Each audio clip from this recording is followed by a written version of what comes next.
Let's learn some Fender history today. Welcome back, Troglodytes, to your daily dose guitar information, the Trogly's Guitar Show. So we're going back to the 80s today within Fender's realm to learn about this really cool Stratocaster. It's definitely not traditional, but it's a lot more traditional than they were making. This is known as the Strat.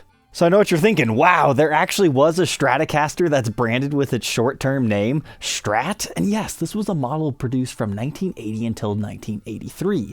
They did not all look like this, so let's go ahead and do a little bit of history. So the Stratocaster, first introduced in 1954, you get the golden era pre-CBSs, and then eventually in the mid-60s, the headstocks get bigger, a bunch of other spec changes happen, and then you get to the 70s era, which we talked about in this episode, where you get introduction of things like the bullet truss rod, the 3-screw necks with micro-tilt adjustments, among other things. And they were producing so many guitars, usually the quality just wasn't as good as what came before it. So in an effort to make that better, in 1979, Fender did a limited edition of this anniversary model where they made about 10,000 of them, but it went back to traditional specs like the 4-screwed on neck and going back to our more traditional style truss rod you adjust at the end of the neck there. However, historically speaking, after these, where did they go? Was it just a one-off limited edition, or did the CBS era of Fender finally start to catch on that people wanted the vintage specs? The answer is yes, but they decided to rebrand it as Strat so people knew it was different. At launch in 1980, it was only offered in 2 different colors, Candy Apple Red and Lake Placid Blue.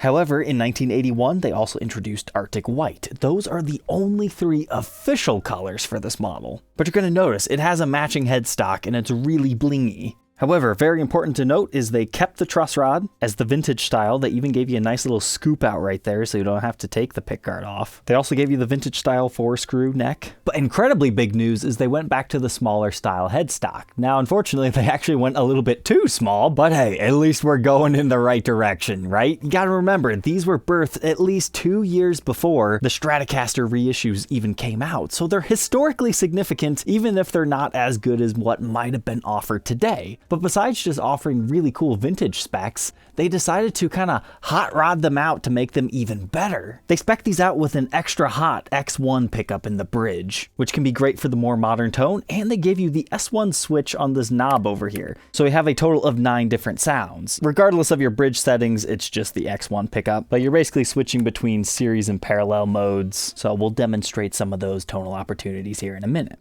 The next thing you might be noticing is that these things have really nice blingy gold hardware. What's going on with that?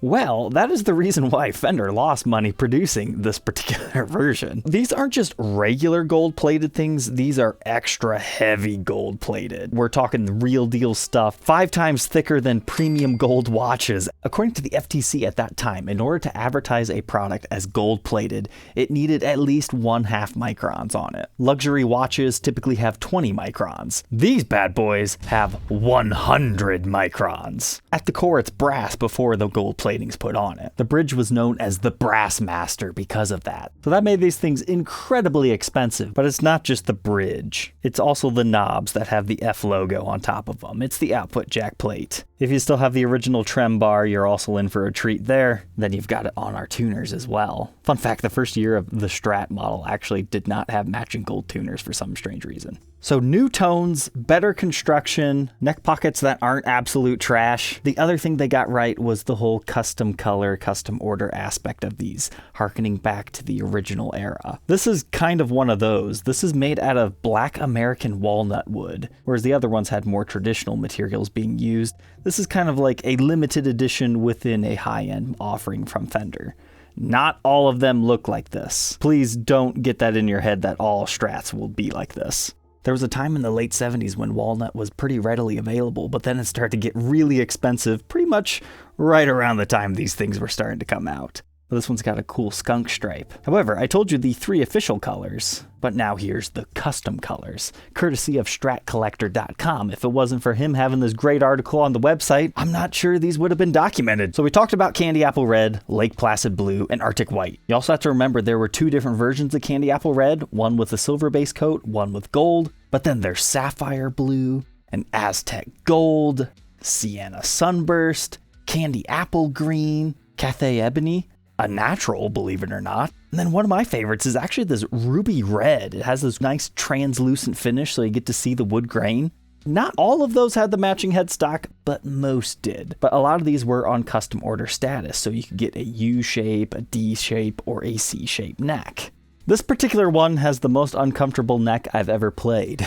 I've never been a big fan of this guitar because it's got like really sharp fretboard edges. You can see where the finish is slightly chipped on the edge. And then it almost has like a V-shaped neck profile to it, so it's a little bit different from some of those other ones. But it certainly is a cool piece of Fender history once you realize where it falls. So like right before they get heavy into the reissues, they were trying to get better and give you a premium product. These things were twice as expensive as their regular Stratocasters of the era. To learn more about this one, let's go ahead and throw it on the workbench to take an individual look at its parts and specs before we get to a tone sample.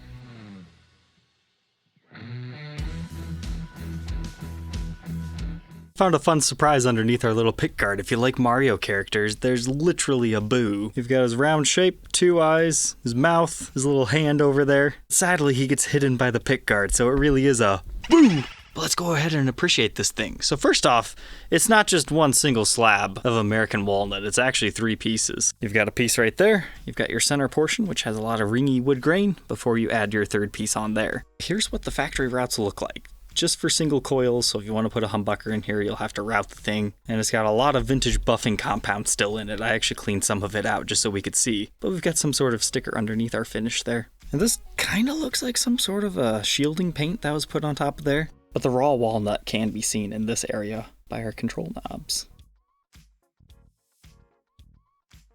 Here's what I found for the markings of the pickups. They all seem to match, even our special X1 pickup, as 016730. And I guess to be fair, these both have 17 written on them, whereas the bridge does not. As far as what I was able to look up online, that means it's the original set. However, I don't know anything else about them. But with what I do know, the wiring looks to be correct as well. We've got our mummified lead with 250K CTS pots dating to 1982, the 9th week. But here's what that S1 knob looks like. It's essentially a rotary switch. This model was definitely a little bit more labor intensive to wire up, as you can see. If you like the idea of a walnut body with fancy electronics, maybe check out a Strat Elite next. They had a variation like this that had like push buttons on it. As far as the top side of the pickups, nothing too fancy or special here. Here's our output jack plate. Everything looks normal. And once again, we see this where they shave away a little bit of the wood. And a similar mess in here. But we can take a second to appreciate our knobs. They are skirted and they've got the knurled top portion to make it easier to move. And they just lock onto the shaft using one of the Allen key adjustments. Maybe you missed this earlier. Even our switch tip is that ultra plated gold, which is really cool. And I like how smooth and fast these pots are, especially being from 1980. Although I'm still confused why this has to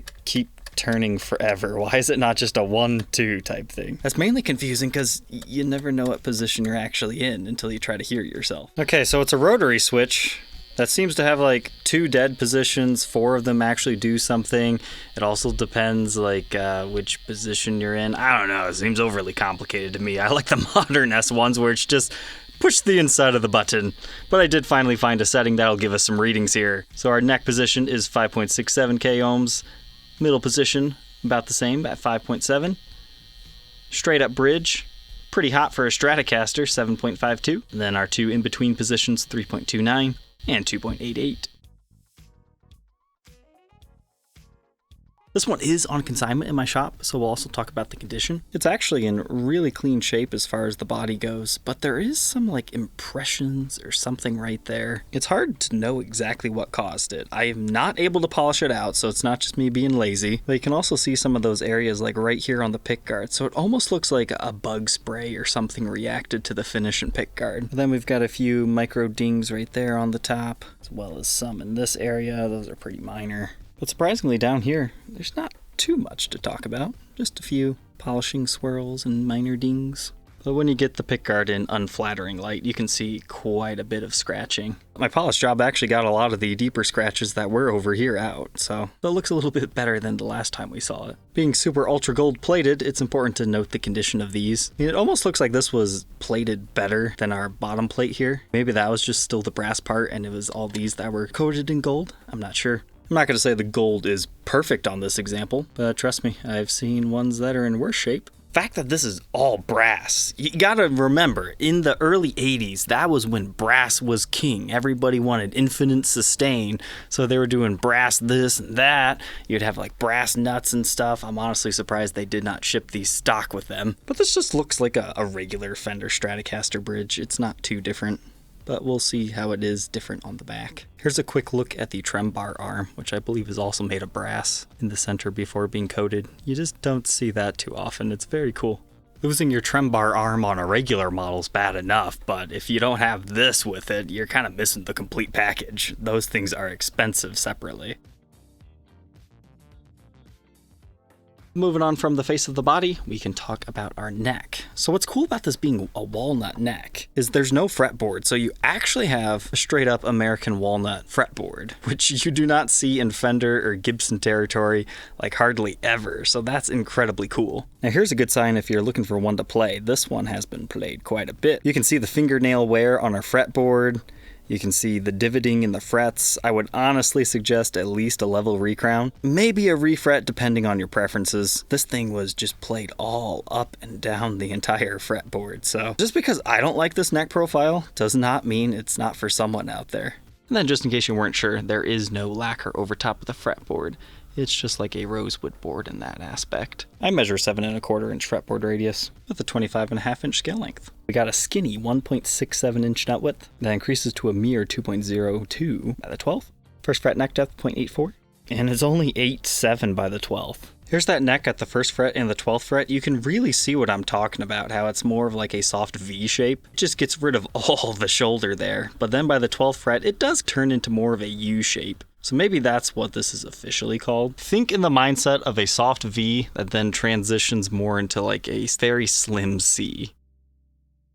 Moving on to our slightly shrunken headstock here. We can see our serial number CC11643 and our Strat made in USA. And just like on that 79 anniversary, you can see that the finish is chipping very slightly around these tuners. That must be a common issue, as it is the same style tuner over here. And you'll also notice the factory stock double string trees. And if you're wondering why this looks so prominent, it's because it's maple. Usually it's walnut, so they had to inverse them. Now we move on to the backside. It also becomes a little bit more apparent that it's a 3-piece body, but I like the little figuring right here. Definitely dances in the light and has like some flame elements to it. You don't see that in every single piece. Yeah, would you check it out? It's Grimace there. There's 2 eyes and unsure mouth. And okay, we got a little bit more figuring over there. Nothing too crazy, but it's just beautiful wood grain. You're either going to appreciate this or just think of your grandma's coffee table. Whatever you want, I like it. Here's what the backside of the new trem system looks like. A little thicker than normal from what I've gathered. Well, here's the original back plate. When we first saw it earlier, it had a replacement one on it. That'll be in the case if you want it. I think somebody swapped it because this one's looking a little scratched up, but original is nice. Also, as far as our neck plate, originally it had this plastic spacer underneath it, but somebody has opted to remove that to make it look a little bit more vintage correct. Since I'm not doing any setup work or shimming neck or anything, it's best just to leave the neck alone. But what's kind of miraculous here is the back plate took the grunt of all of the wear on this thing. I mean, are you going to find a few light dings and scratches towards the bottom, probably from a strap? Yep, there's a couple of them there, as you can see in the light. However, it is definitely not chewed up. So I guess you could say the finish is pretty strong, whereas the plastic was weak.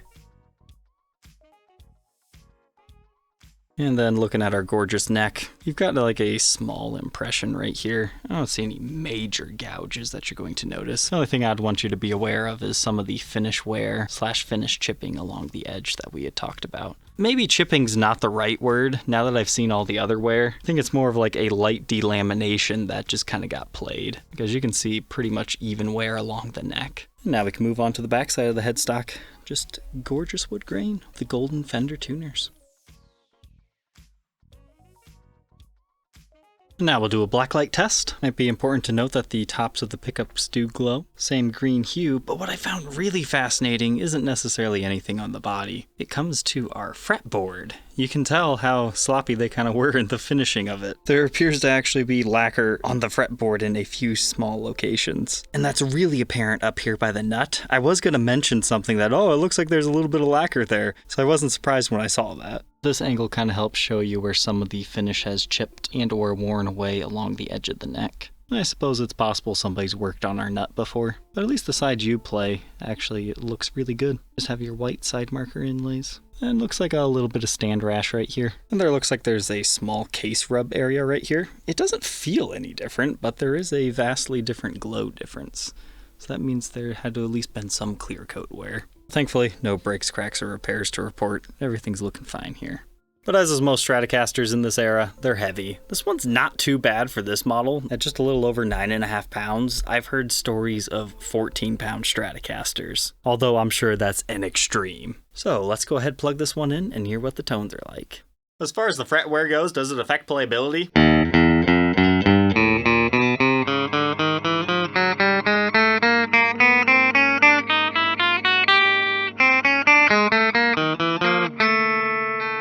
Is there a little buzz? Yeah, but nothing too crazy.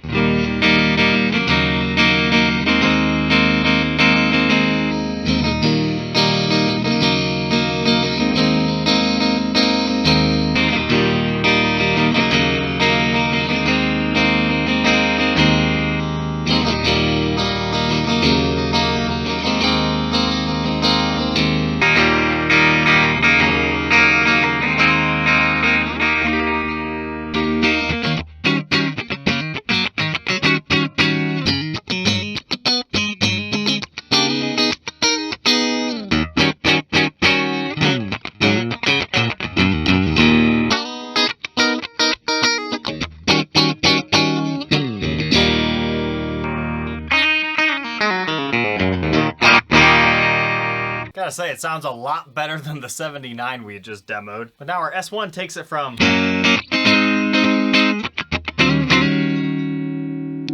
to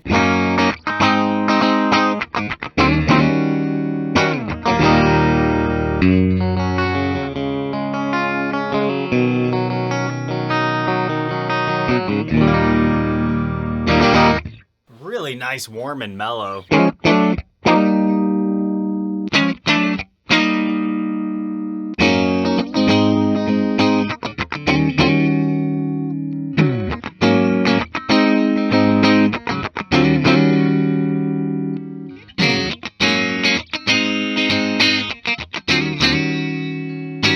Okay, I was really curious what that meant. These two in parallel, this in series. It kind of gives you a slightly out of phase tone, Peter Green-like.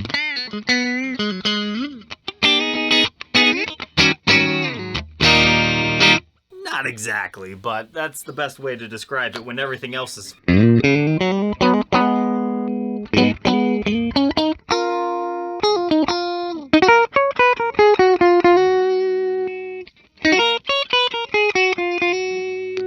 So far, I'd say I'm impressed. Let's kick on some dirt.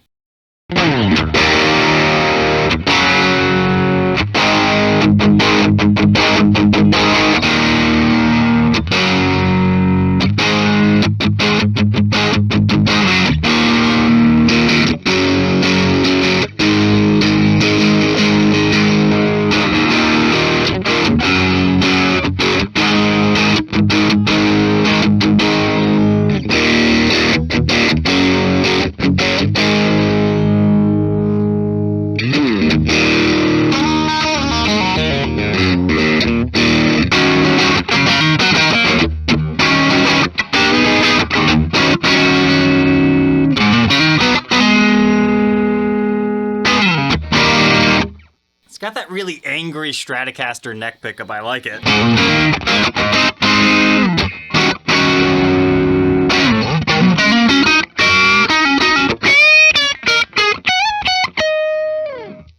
Middle position.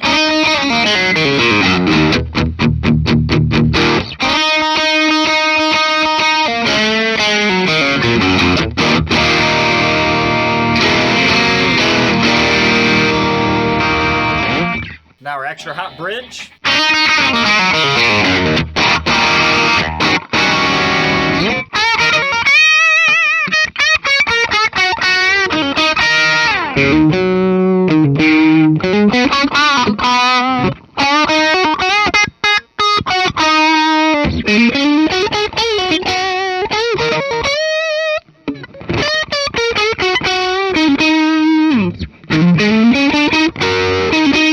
That's interesting. On the S1 switch in the middle position, you still get that stratty tone to it.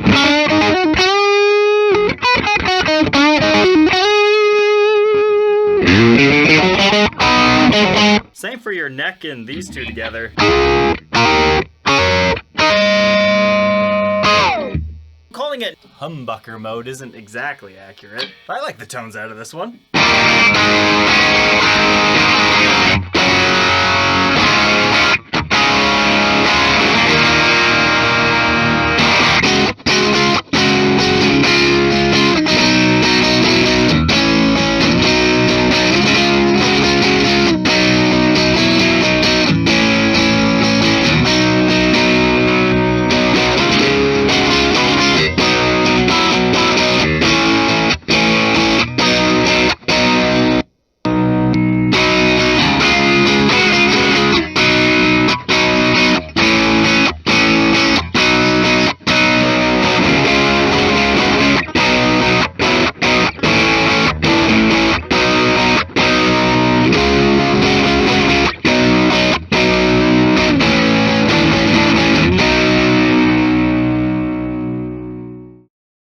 Now that we know all about the Strat, what are my final thoughts on this thing?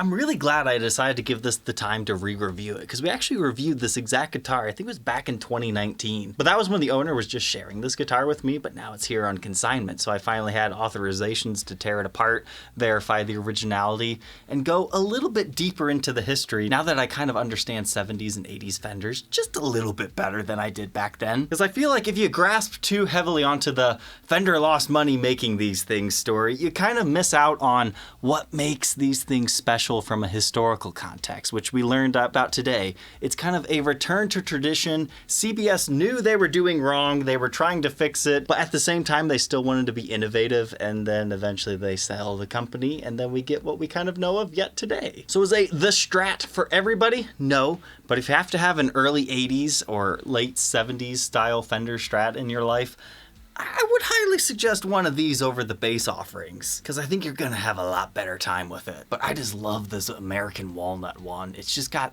a lot of wood grain, figuring, all that good stuff on it. I was really happy with the tones out of this. The S1 switch actually is quite usable once you kind of understand how it works. I didn't find the neck as obnoxiously uncomfortable this time, but I think it's because I knew what to expect. I'm definitely not going to say it's my favorite neck profile, but I think it's more so because it's just way too thin in my opinion. And I got to get used to playing Stratocasters again. It's a little bit different from a Les Paul. So if you're interested in being the next owner of this one, you can find it for sale on my website or on Reverb. But if not, we will catch you guys tomorrow on the next episode. Take care.